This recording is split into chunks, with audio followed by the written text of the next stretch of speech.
Welcome again to Cottage Talk. I am Russ Goldman. This is my preview of the upcoming match for Fulham on Sunday against West Ham at Craven Cottage. These are my 5 keys to victory for Fulham against West Ham. I look forward to bringing these 5 keys very shortly. As always, please do subscribe on YouTube and Apple Podcasts. It does help other Fulham supporters find us. Okay, before I get into my keys to victory, just want to share some thoughts on West Ham and Fulham. Let's start with West Ham. They currently sit 9th in the Premier League. They are 6 points ahead of Fulham, who are currently 12th. And West Ham are basically doing everything that they need to do to be competitive, not just in the league, but in Europe as well. Full credit to everything that West Ham has done this season. They deserve all the credit that they're getting. They probably might even feel that they should be a little bit higher up the table. They might get there. This is a solid team with an excellent manager. I have a lot of respect for David Moyes. Others might not think he's an excellent manager. I do. I actually think he is. So Fulham do have their work cut out for them. I did get a chance to watch West Ham beat Tottenham last night. I am recording this on a Friday, and it's a game that obviously Tottenham could have won, but what really stands out to me from this West Ham team is that they know how to win. They know what their strengths are, and they play to them. They are a counterattacking team that could really hurt you really quick. They got some very good quality players. And the one thing that I learned about Tottenham is that they're not consistent. I think you know what you're going to get from this West Ham team, and I think Fulham will have to work very hard to get all 3 points. I feel good about their chances, but I have a lot of respect for West Ham right now. I absolutely do. To the West Ham supporters that are listening who really wanted Paulinho, sorry to say he's a Fulham player, and I think you're going to see why he is a Fulham player, and you'll probably get an idea of why you probably wanted him so badly. I think you're going to see that in this match. That's actually one of my keys. But like I mentioned, I have a lot of respect for West Ham. In regards to Fulham, Fulham are coming off of a massive victory, a very positive performance against Liverpool in a loss, and a victory against Wolves. They should be feeling very confident going into this match on Sunday. They really should. It's a tough team. Fulham have not played well in London derbies for a while now. I believe the last one that they won was against Chelsea at Craven Cottage. It's time to do something about that and get all 3 points at Craven Cottage against West Ham. Okay, so hopefully these keys to victory will play a part of it. Let's start with number 5. Fulham cannot allow many set-piece chances for West Ham in this match. Dare I say they probably can't allow one, but that is probably asking too much. If you give James Ward-Prowse a free kick, you're just asking for trouble. A corner, anything. They're going to have to really do their job here as a team defensively and not allow West Ham many set-piece opportunities, because I've seen James Ward-Prowse, and he can just deliver. One of the best in the game. So for me, this is a must. They cannot allow many set-piece opportunities for West Ham. Hopefully none, because I don't want to give James Ward-Prowse even one opportunity to score in this match. He's a difference maker, not just as a central midfielder, but on set pieces. We all know that. That's why that's my number 5. Number 4, Fulham need to contain the West Ham counterattack. Now, I saw this against Tottenham for West Ham. West Ham are very good on the counter. They can break quickly, and I think Fulham really need to be cognizant of their counterattack. Now, to be fair to Fulham lately, I think that their fullbacks have done a very nice job going forward and defending, whether it is Anthony Robinson on the left, and who knows, maybe it'll be Kenny Tete or Castagna. I know that they're going to get back because they're going to have to give protection to the center back pairing, whichever center back pairing it is. I know Paulinho will be there as well, but they need to be really concerned about this West Ham counterattack. They need to contain it. They absolutely do. I think this is vital in this match. I wouldn't even say getting up on this team is vital. It's just basically being able to contain what they do best. I gave you two things that they do very well, and Fulham need to do their best on both of them. Let's go to number 3, and I'm sorry, West Ham supporters, Palhinha is still a Fulham player, and he needs to have a man-of-the-match performance against your side. I truly believe that. When Palhinha is at his best, Fulham have a very good chance to win. I thought he was excellent against Nottingham Forest. That was a factor in Fulham's 5-0 victory. There's no question about that. There are other players that shined as well. But João Palhinha really is Fulham's best player, and everything revolves around him. If he is at it and doing his job of breaking up play, tackling, doing everything that he does, making the key passes, Fulham have a very good chance to beat West Ham. It might come down to his play, honestly, because everything else can feed off of that. Palhinha definitely needs to have a man-of-the-match performance against West Ham. That's why that's my number 3. Number 2, Raul Jimenez needs to build on his last performance and really be extremely influential in this match.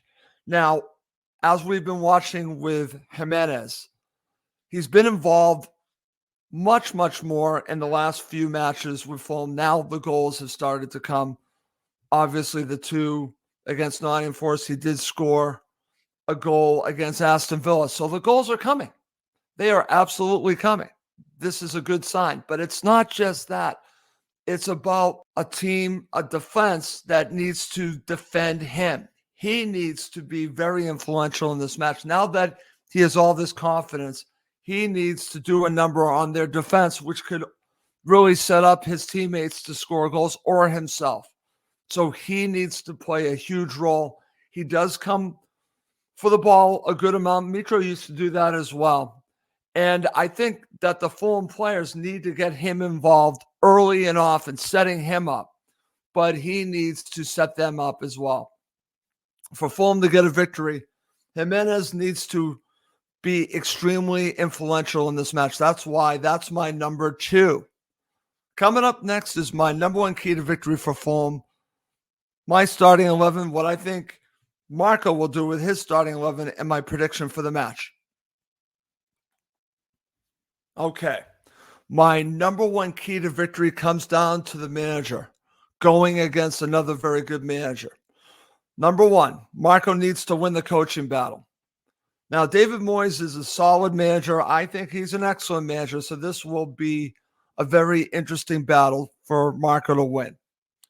I think he needs to get the starting 11 right. Now, I was talking to my friend Tony Golden. Want to give him a little bit of shout out. We were talking about this. What should Marco do with a starting 11? And Tony said, go with the same team that won against Nottingham Forest. I think there's a strong argument to be made for that. Consistency. Why not go with that? Back your players. I'm actually with Tony on this. Tony said the one change he might make would be to bring Tete in instead of Castagna. I get that, but I'm actually going to go with Tony's first thought, and that was to go with the initial starting 11 from that match against Nottingham Forest. I'm saying, Marco, you need to get this starting 11 right. I think you could be doing a very good part in this battle by really winning the coaching battle by getting your starting 11 right. Now, on top of that, if you need to make adjustments during this match, you need to get them right. You absolutely need to get them right in this match, because I'm sure this is going to be a chess match with David Moyes. So you're going to have to make adjustments during this match. On top of that, you will have to make your substitutions at the right possible time. So for me, there's a lot involved in this match, but I think a big part of Fulham to get all 3 points will be Marco Silva. When does he make the substitutions? And who are the substitutes? I think that's going to be part of it, but I think it also comes down to the starting 11. We know that Marco will play aggressive against West Ham. He's going to have to break them down a little bit. Hopefully, he'll have a plan to do just that. And I back Fulham to be able to take Marco's plan and run with it. I really do. And we'll see what happens. Okay, so let's go with my starting 11. This is what I would do in this match for a starting 11. I'm actually, like I said, I am going with the starting 11 that won the match against Nottingham Forest. That is Castagna, Robinson, Bassey, Tosin, Willian, Iwobi, Paulinho, Kearney, Pereira, Raul Jimenez. That was the starting 11. I'm going with the same exact starting 11. Here's the question. What will Marco do? When's the last time Marco had the same lineup twice? He changes things often. So I don't think he's going to go with the starting 11. This is what I think he's going to do. I could be wrong. I could be right. We shall see. I think he's going to go with Leno. I forgot to mention Leno as your starting goalkeeper. There's a Goldman for you. On the right, I think he's going to go with Kenny Tete. On the left, it's going to be Anthony Robinson. In the middle, I think he's going to go back to Ream and Bassey. That's what I think he's going to do. In the middle, I think he'll actually go with Paulinho, Reed, Pereira. On the left, I think he's going to go with Iwobi. On the right, Harry Wilson and Jimenez up front. I think he's really going to shake it up. That's what I think he's going to do. We'll see who's right.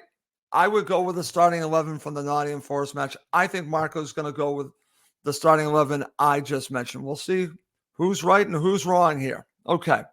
To end this episode of Cottage Talk, I'm going to share my prediction for this match.